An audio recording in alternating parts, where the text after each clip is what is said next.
Now, of course, I've been talking about this basically throughout the entire show. You had the police come out after this brutal attack in Chicago and say, oh, the kids were just being stupid. They weren't doing this because it was racially motivated. They were just messing around and being stupid. Well, they are being charged with hate crimes now. But again, it looks like it could be due to mental disability, nothing to do with racial motivation.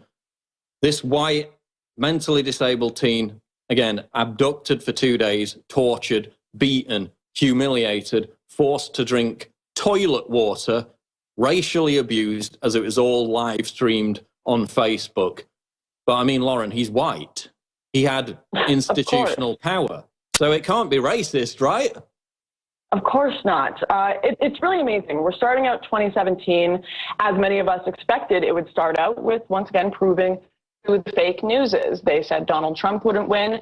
Then when he did win, they said that this year would be the year that we would see a huge rise in hate crimes against minorities, and that the Trump camp would be invigorated by his hate speech and supremacy, and it would just be massive Hitler nation against blacks and Mexicans. But no, what did we see instead? We saw a wave of fake hate crimes, and now to start off 2017, a white disabled man being kidnapped by blacks and being tortured. What are they going to do? What are they going to run with? Well, CNN has gone and said that these are just troubled kids. Even the sheriff has said, these are, kids will be kids, boys will be boys. I mean, I remember being a kid, maybe the worst thing I did was stand outside a liquor store and ask someone to buy me booze, but I don't quite remember kidnapping an Asian family and torturing them. This isn't a kids will be kids situation. Who really has the institutional power when they can get away with this and be defended for it? It's unreal. Yeah, I don't remember. I mean, I don't have many memories as a child because they've kind of faded away now, but I don't remember kidnapping somebody for 2 days, torturing them, forcing them to drink toilet water, cutting chunks out of their scalp, racially abusing them. That doesn't cross my memory. If that is the level for kids will be kids, then we're in big trouble. I mean, what part of the blame do you apportion, not just to Black Lives Matter, we're going to go on to talk about that, but this idea that anti-white racism and it being acceptable to be anti-white is now not only acceptable, but thanks to BuzzFeed, thanks to MTV, it's kind of cute. How much blame do you apportion to that kind of cultural meme? Right. It's almost it's a cool thing now. When I speak, I just recently tweeted out against Ariana Grande for some ridiculous statement she made, and I got retweeted by a big celebrity, Hasley, and every single reply I got from all these young accounts, 14, 15, 16, was shut up whitey. It didn't matter if these people were any race, even if they were white. They were saying shut up whitey, pasty, mayo, all these things. It's seen as a hip cultural trend. Like, great job, BuzzFeed. Great job, CNN. You've made it cool to be racist. And we need to get rid of this idea of reverse racism, because you've got some pundits saying, see, reverse racism does exist. Well, no, it's not reverse racism. It's just racism. And we need to accept that. The government needs to accept that. And as much as I'm not really for the idea of hate crimes, I think most crimes like this are all motivated by hate, no matter who it's against, or if it's a white on white, black on black. They're all kind of hateful. But they need to recognize this as being the exact same as 4 white people kidnapping a black guy, saying F black people and beating him up. It's just racism. And I mean, it is really an echo chamber with this cuteness of anti-white racism, because, people pick it up from BuzzFeed, from MTV. They tweet out things like, oh, Happy New Year, everyone, except white people. Happy Christmas, everyone. Even like, good morning, everyone, except white people. Half the time, it's actually other white people saying it, which is bizarre. But you notice that when you quote their tweet or when you respond to their tweet, mostly within hours or even minutes, they either delete the tweet or claim that you've harassed them merely for quoting the tweet. So I think it still shows that they don't even know that this is unacceptable to engage in flagrant racism. As soon as they step outside the bubble and they actually face some criticism for this, they completely implode. They completely panic, right? Well, there are a whole generation of people that have grown up on not any sort of political ideology, but rather just the ideology of conformity. You'll notice a lot of these accounts, if people have engaged with them, are all pretty much the same. They all have the little Snapchat flower crown filter. They've got their little gendered pronouns or the dog face, and all of their tweets are not spelt properly, and they're all about lipstick, eyebrows, and tweeting at celebrities, and then suddenly they'll get engaged with politics, and it'll all be screw white people. Where do you think they're learning this? They're learning it from the Kardashians. They're learning it in their classrooms. They're learning it from BuzzFeed. It is totally a cultural thing, and none of it is unique. All of these people are conformists. It's an ideology of conformity. They have no individual personalities, no ability to question and see the nuance in the fact that maybe white privilege doesn't exist when a white guy can be special needs and get beat up and scalped and choked, and they can't see that nuance because it's all a young generation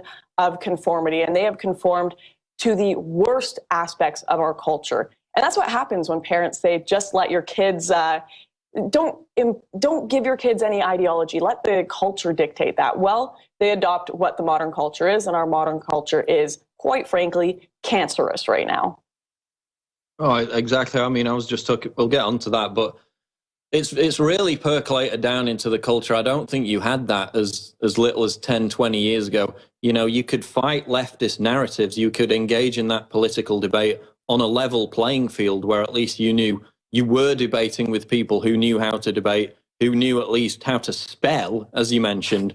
But this has percolated down into the culture, whereas people who normally wouldn't embrace anything political, like they wouldn't, the kind of people who put, you know, Instagram filters on their Twitter photos, they wouldn't even embrace anything political. They wouldn't be interested in it. But now they're getting involved in it. And that toxic combination between extremism and stupidity is exactly what's fostering a lot of this anti-white rhetoric, correct? Oh, absolutely. And the biggest thing that's happening too is it's being spearheaded by celebrities, and that's why you have all of these videos coming out with celebrities supporting Clinton, celebrities making videos of we need to oppose Donald Trump. A big one just came out recently, because if a celebrity does it, it's cool and people are going to follow it, whether that celebrity has an argument or not. And we need more people. I don't know if you saw Tommy Robinson the other day. He was challenging, oh, what's her name? She's the British singer. Lily Allen, yeah, we just had him on to talk about it. He embarrassed her absolutely on social media, and we need more stuff like that. We need more commentators and individuals calling out celebrities, because if you can embarrass them on social media, get retweeted by Lily Allen with counter arguments, these total conformist, just indoctrinated people will actually see there are other arguments.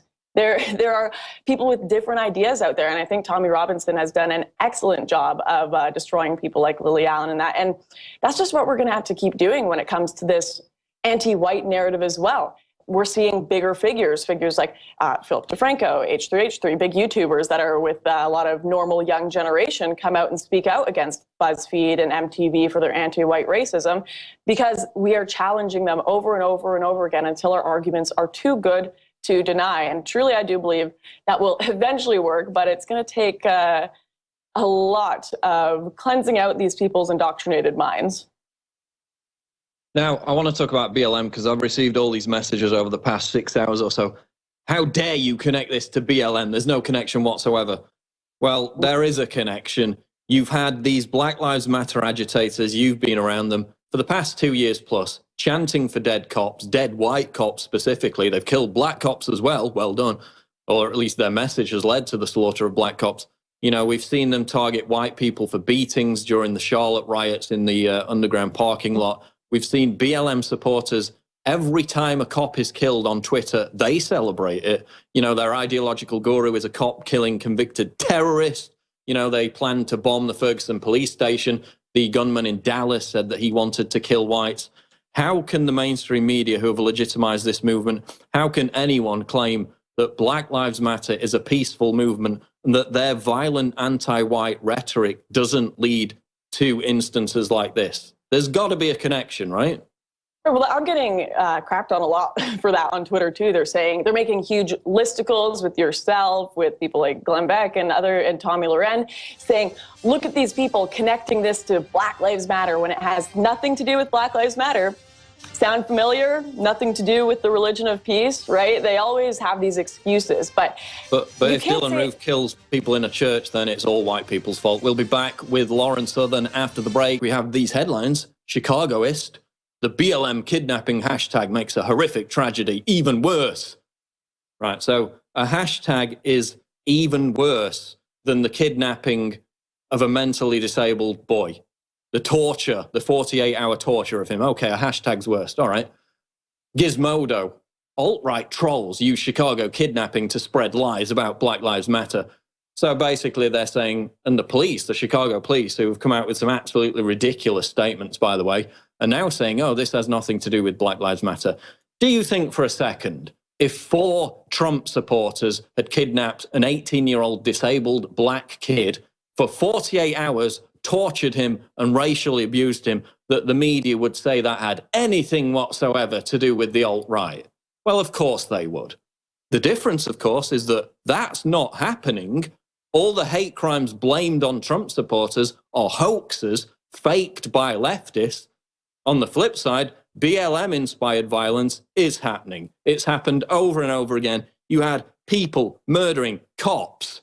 In Dallas, he directly said he wanted to kill white people. They plotted to bomb the Ferguson police station. Ishmael Brinsley, the killer in New York, said he shot 2 cops in the head as a Black Lives Matter revenge attack. Documented examples of this anti-white racial narrative that's been created by Black Lives Matter, supported by the media, and it leads to situations like this. Yes, there's an obvious connection. Black Lives Matter is not a group. It doesn't have a headquarters.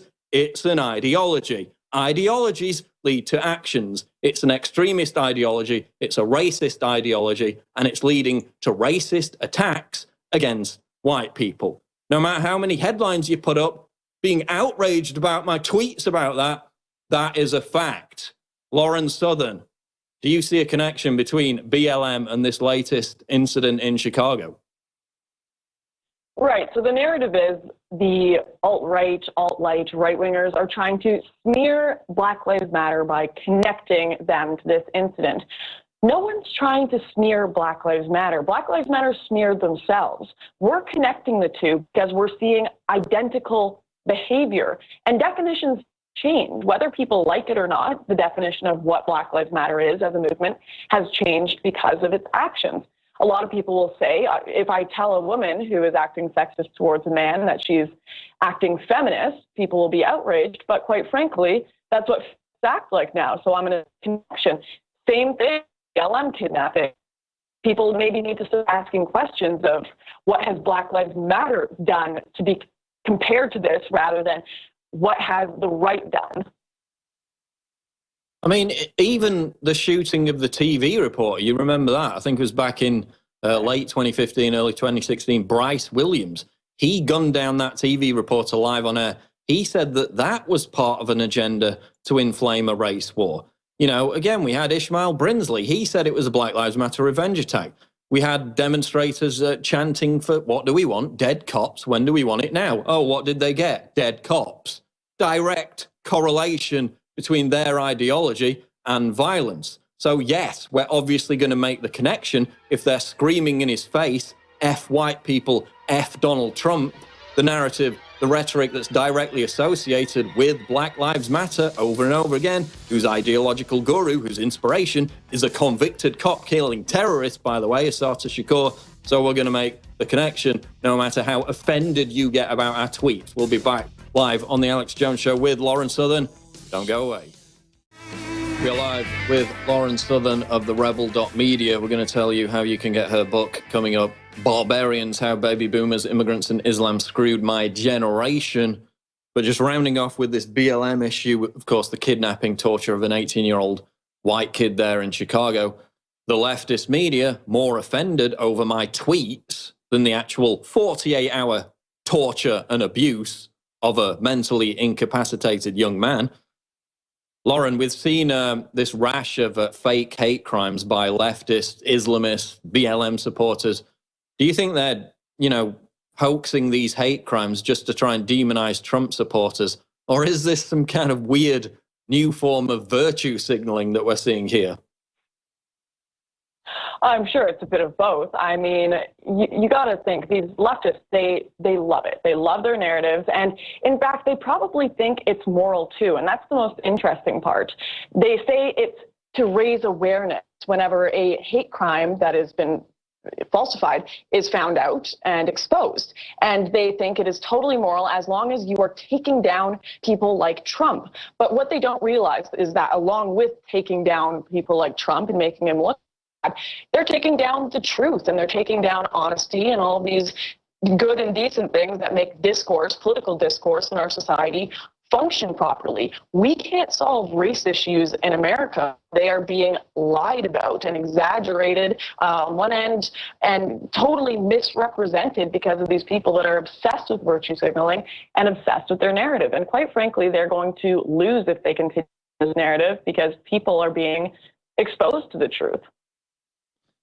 Now let's move on to a slightly different issue. Same group of deranged morons, but you posted this thing, I think it's from Tumblr. You posted this a couple of days ago up on Twitter.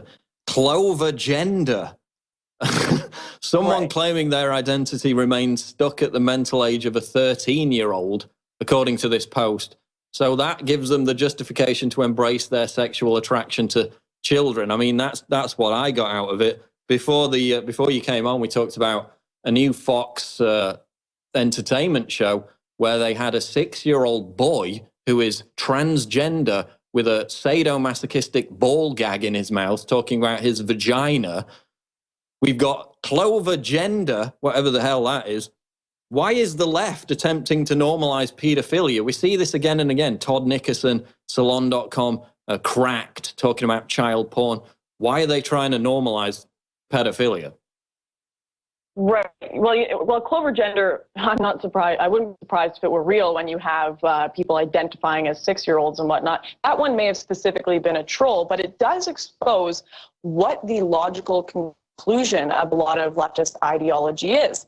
And you know what's funny is that a lot of SOCONs, despite how ridiculed they are, they tend to be, they've been right about a lot of things. They said after gay marriage was normalized, then you'd get transgenderism normalized. And then after transgenderism, you have pedophilia normalized. What do you know? It's kind of happening order quite a bit. And we've got a society that they get bored. They have normal sex and they get bored of that. So they need something more interesting and more interesting. And the porn gets more and more messed up.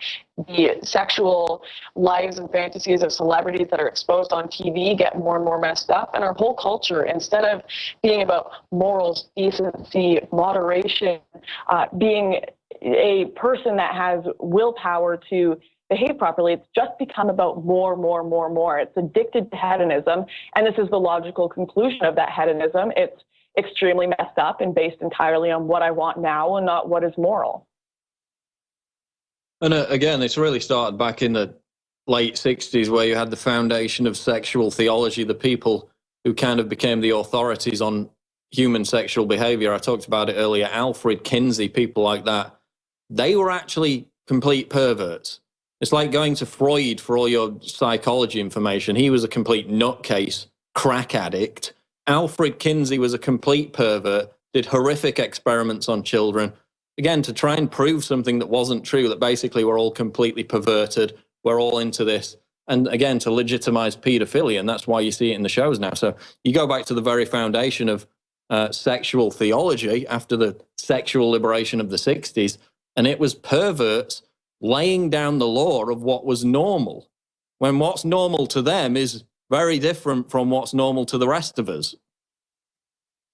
Yeah, and people need to start having conversations about this again. I know it's kind of become a untouchable subject. You'll be branded as the pastor from Footloose if you try to talk about sexuality or sexual freedom at all, and talk about maybe the fact that it has some problems, and maybe the fact that we should talk about some limits on it because it can get pretty messed up. I mean, I was tweeting Ariana Grande the other day, who, as many people know, she twerks on a stage and sings about sex for a living, and she was talking about how she was infuriated about being objectified. Well, you can't have your cake and eat it too. You can't run around in no clothing and also be respected as if you're dressed like a congresswoman. You can't have all of this sexual liberation and all of this hedonistic society and not have it lead to some of these really gross, messed up things in society. You can't have no moral standards, and you basically you can't have all of these this double think. Maybe it exists in the classrooms of gender studies teachers, but it doesn't exist in reality. And we really need to have an honest discussion about the sexualization in our culture and in media, and especially towards children, which I don't understand why, but is becoming, well, I guess I do understand why to an extent, but it's becoming so prevalent. I mean, among politicians, I'm hearing about it more and more, and it's extremely disturbing, and we need to have an honest conversation about it. I mean, people were predicting 30, 40 years ago that the last barrier would be the normalization of pedophilia. And now we see it. We see it with Salon.com, Todd Nickerson giving all those pedophiles a platform. It's really starting to happen, and it's absolutely chilling. Let's talk about feminism, though. We got about 5 minutes left. You know, you came on the scene with your strident opposition to feminism. I think it's fair to say that over the past, year or so, you know, this third wave modern feminism movement seems to have lost quite a bit of its confidence in the face of somebody, some opposition figures actually having an argument against it. It's kind of morphed into other facets of social justice derangement. Do you think we've actually had a quantifiable victory, you know, in transforming the word feminist into a pejorative term? Because I don't really see a lot of the strident feminism stuff that we saw back in, you know, late 2014 throughout 2015 when you came on the scene. Do you think we really had a big victory against third wave feminism in discrediting it amongst young women? I absolutely do. However, I think it's been mostly among the politically educated class that we've had an influence with. I rarely see political YouTubers, left-wing or right-wing, supporting feminism anymore. And when it comes to the politically engaged community online, it's really, you're hard-pressed to find feminists anymore. However, I do feel like I might be in my little bubble of politically aware people sometimes, because as soon as you engage the wider world, the celebrity-obsessed, drama-obsessed, makeup-obsessed, Kardashians-obsessed world, a lot of them are still just there to regurgitate the talking points of those celebrities. So as long as those celebrities are owned by Marxists, as long as they're paid by Marxists and leftists, you will still see feminism having a large influence on the popular, not so much politically engaged culture that are just there to vote for politicians because of their hair, to back up immigration because it's trendy, to love feminism and tout feminism because Katy Perry said so, or whichever celebrity it is during that week. And of course, the way they control this paradigm is the very few celebrities who dare step outside the box, who, by the way, some of whom message me privately on a regular basis and say, I completely agree with you, but I can't say anything publicly because it would ruin my career in 5 minutes. Many big people who private message me saying that, who we'd like to get on as guests, but they don't want to do it because they know the left is completely intolerant of other people's opinions and would crucify them.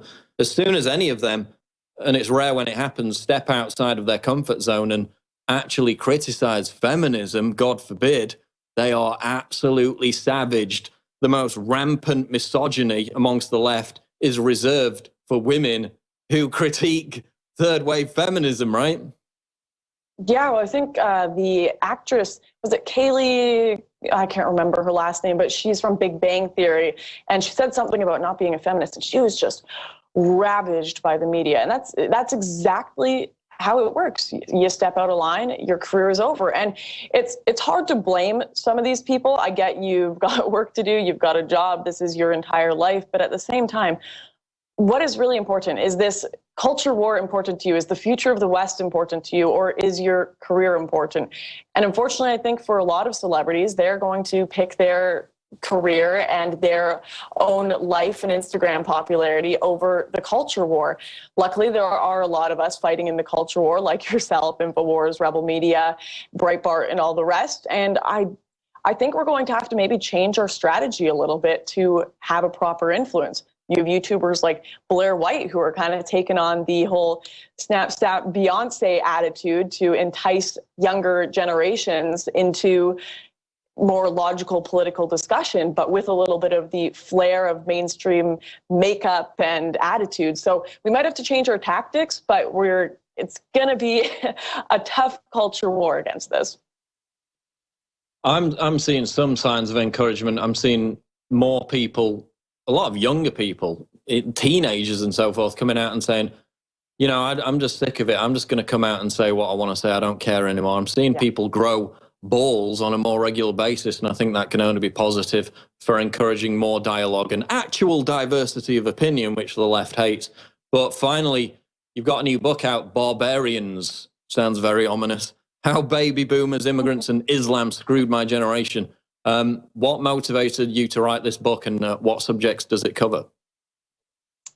Well, the whole idea of the book is to talk about youth and millennials and the kind of dispossession of the Western soul, and a lot of the questions that young people have that are leading them to become alt-right, that are leading them to become identitarians, nationalists, all these things. It's because they're not having their questions answered, and these groups are not going to go away until they have these questions answered. Can society live in a multicultural world? Does multiculturalism work? Can we have such massive immigration? How are we going to fix race relations? Was it such a good idea to give up some of these older traditions we have? And I talk about the people who have suppressed the answers to these questions and have tried to silence this generation. And quite frankly, it's just a book that's trying to address a lot of the lost millennials that are searching in the dark for meaning, purpose, and a political ideology, because right now the mainstream media certainly are not giving them the answers they're looking for. Now, how are the reviews going on Amazon? Because I know a tactic of the intolerant left is to go and flood and sabotage the reviews. Have you managed to fend off that mode of attack? Right. Well, right now it's looking pretty good. Luckily, all of the reviews that are purchased reviews, the people who have actually gone and read the book, are extremely positive, 4 or 5 stars. It's the reviews that haven't bought the book that I'm finding it's 1 star and just the sentence is, "This is racist," below it. They think they just read the title. But I thought we told people not to judge books by the cover. Apparently leftists didn't get the memo, but luckily I'm doing pretty good on reviews at the moment. Thank you to my lovely followers and readers. Okay, just in closing, tell people, obviously they can get the book on Amazon.com. Is there a Kindle version? Is there going to be an audio book? Yes, you can pick up the Kindle version on the same Amazon page, and you can go to barbariansbook.com to find both of those. And I will be making an audiobook. I'll get around to that eventually. It's been a busy new year so far, but stay tuned and follow me on Twitter at @Warren_Southern to see when that comes around. Okay, we'll leave it there for now. We're sure to have you back on the show. There goes Lauren Southern. Thanks for joining us, Lauren.